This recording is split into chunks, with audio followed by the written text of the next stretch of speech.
श्री राधे। जय जय श्री राधे भक्तजनों। आज की कथा का विषय है प्रद्युमन जन्म। भगवान श्री सुखदेव जी बोले, हे परीक्षित, श्री कृष्ण भगवान कामदेव पहले शिव जी के क्रोध से भस्म हो गया था।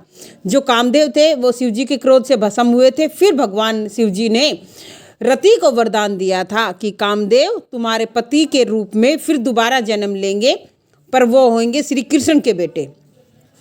तो वही कामदेव श्री कृष्ण जी से और रुक्मणी में उत्पन्न होकर प्रद्युमन नाम से प्रसिद्ध हुआ, जो पूर्ण रूप से भगवान श्री कृष्ण के समान था।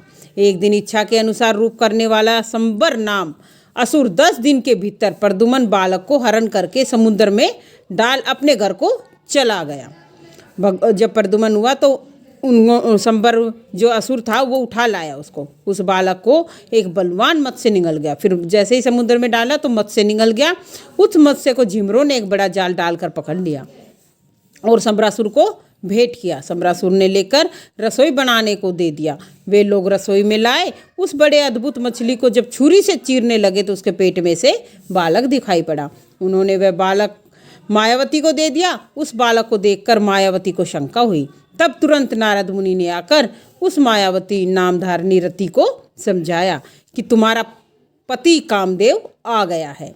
यह द्वारिका में श्री कृष्ण और रुक्मणी जी के पुत्र रूप में पैदा हुआ है।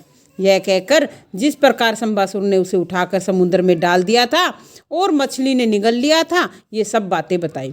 किस तरह से उसको लेके आए हैं। मायावती रूपनी रति सम्बासुर ने रसोई के काम में नियत कर रखी थी।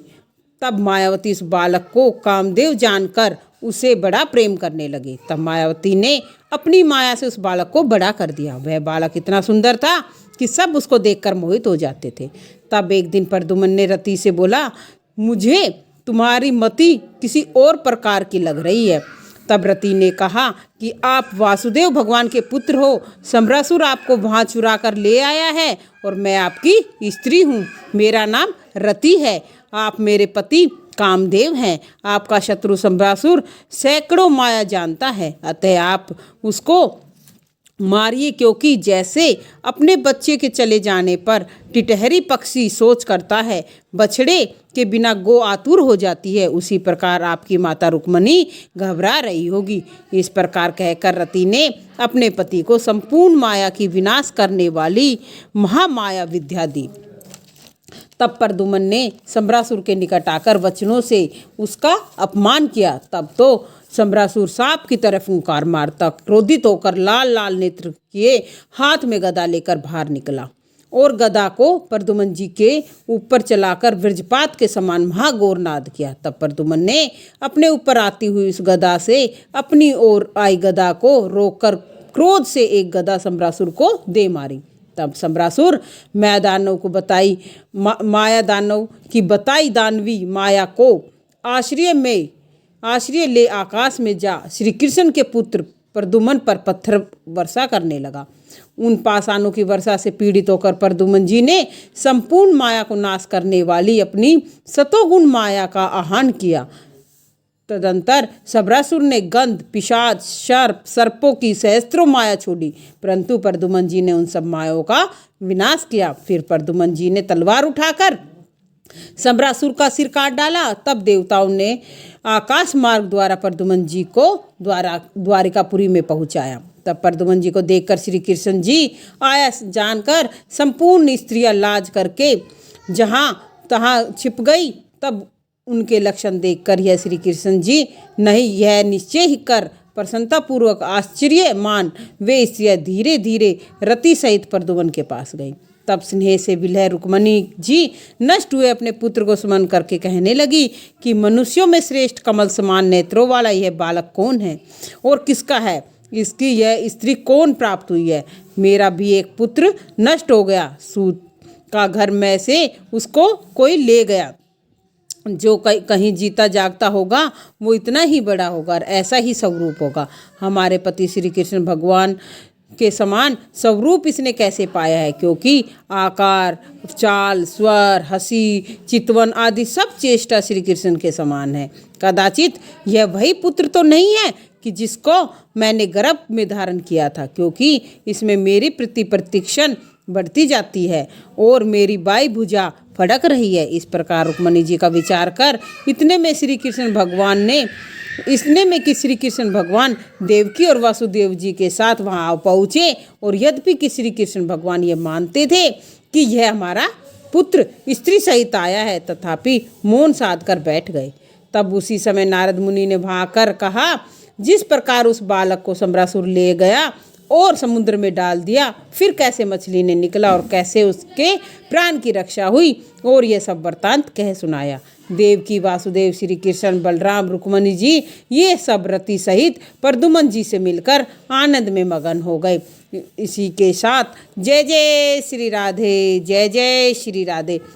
भक्तजनों, आज हम आपको एक कथा और बताते हैं जिसका सुनकर थोड़ा हमें भी आनंद आएगा और हमारे विचार परिवर्तन भी होने की संभावना है। तो हम आपको बताते हैं, जैसे हम सब माता बहनें या कोई भी पुरुष या भाई सब ऐसे कहते हैं, मैंने ये दान दिया, मैंने वो दान दिया, मैंने ये कर दिया, मैंने ये मंदिर बनवाया, मैंने उसका विवाह किया, मैंने इसका विवाह किया, मैंने उन गरीब कन्याओं का कपड़े दिलवाए। पर ये सब कहने की बातें हैं भक्तजनों।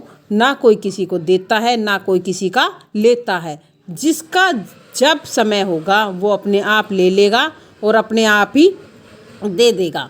एक बार आपको बात बताएं, एक बूढ़ा आदमी था, तो उसको भगवान उसको मतलब रोज़ उसके जो भाग्य में था थोड़ा थोड़ा उसको मिलता था, पर उसकी भूख नहीं मरती थी। मतलब खा लेता था जितना मिलता था, पर भूखा ही रहता था, मतलब पेट भर के उसने कभी नहीं खाया। ऐसे ही वो घूम रहा था, तो एक बार उसको एक साधु मिले।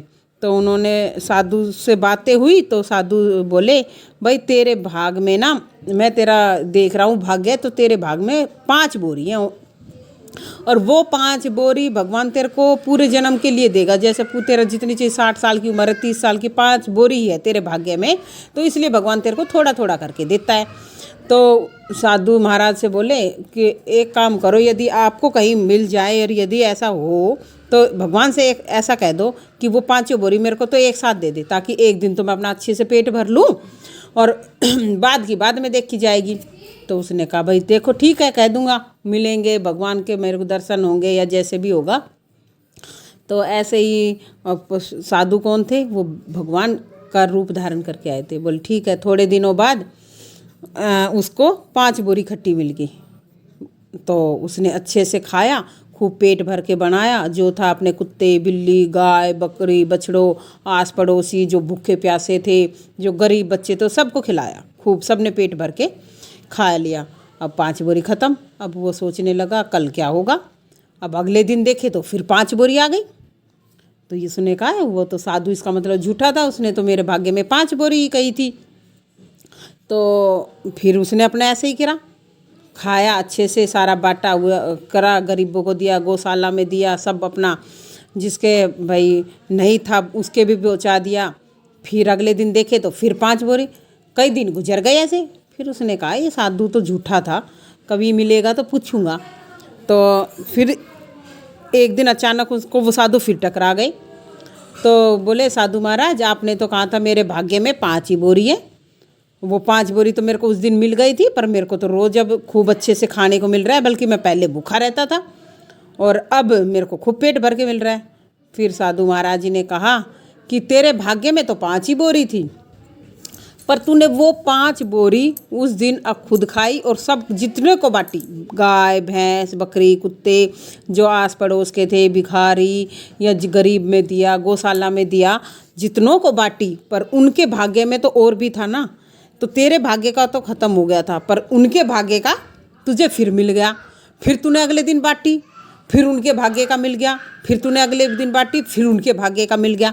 तो तेरे को उनके भाग्य का मिला जा रहा है। तो कहने का अभिप्राय भक्तजनों ये है कि हमें कभी किसी भी क्षण ये घमंड नहीं करना चाहिए कि ये मेरा है, ये मेरे भाग्य का है, ये या मैंने उसको दिया है।